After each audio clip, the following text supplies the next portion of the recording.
Pushimet jashtë vendit janë luks për qeverinë dhe përfundimisht nuk do të përfshihen në llogaritjet për shportën mesatare konsumuese të qeverisë. A do të llogaritet kostoja e të paktën një pushimi 7 ditor në Dojran, që është përfshirë në shportën minimale të sindikatës? Zëvendës ministri ekonomist Risteski pa përgjigje konkrete.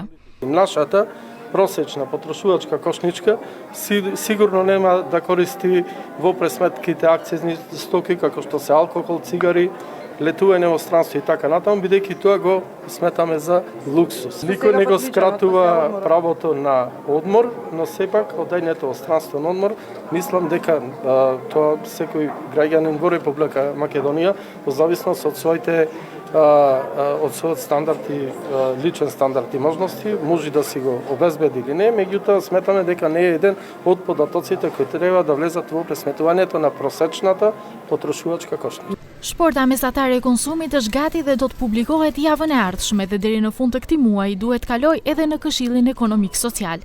Ajo që dihet është se në vend të një familje me 4 antar, do të jetë për një familje me 3 antar. Nuk do të ketë vend për mallat e akcizës si cigare dhe alkool dhe për fruta e perime jashtë sezonit.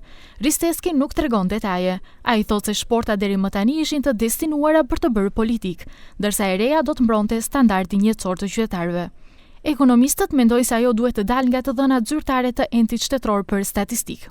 Потрошувачката кошничка треба да се креира структурно врз основа на официјална статистика. Официјалната статистика е во Државниот завод за статистика и тоа оттаму treba da proizleze. Risteski nuk zbulon detaje nëse do të ketë bizele të konservuara apo të ngrira, kanaçe Nescafe 200 gramësh apo nëse qytetarët munden edhe pa këtë, nëse do të pinë 13 litra qumësht apo më pak. Ndryshime në sport ka kërkuar personalisht kryeministri Mickoski, pas Këshillit Ekonomiko-Social, i cili u mbajt në shkurt, sepse në sportën e sindikatës kishte produkte të çuditshme. Ai personalisht në janar nuk ka ngrënë fare fruta si qershi, kajsi apo pjeshk dhe nuk ka pirë asnjë kanaçe 250 gramësh Nescafe.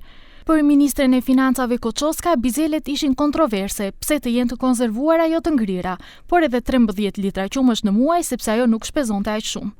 Enti Shtetror i Statistikave u ndal me publikimin e shportës në vitin 2011, që atëherë LSM llogarit shport minimale sindikale.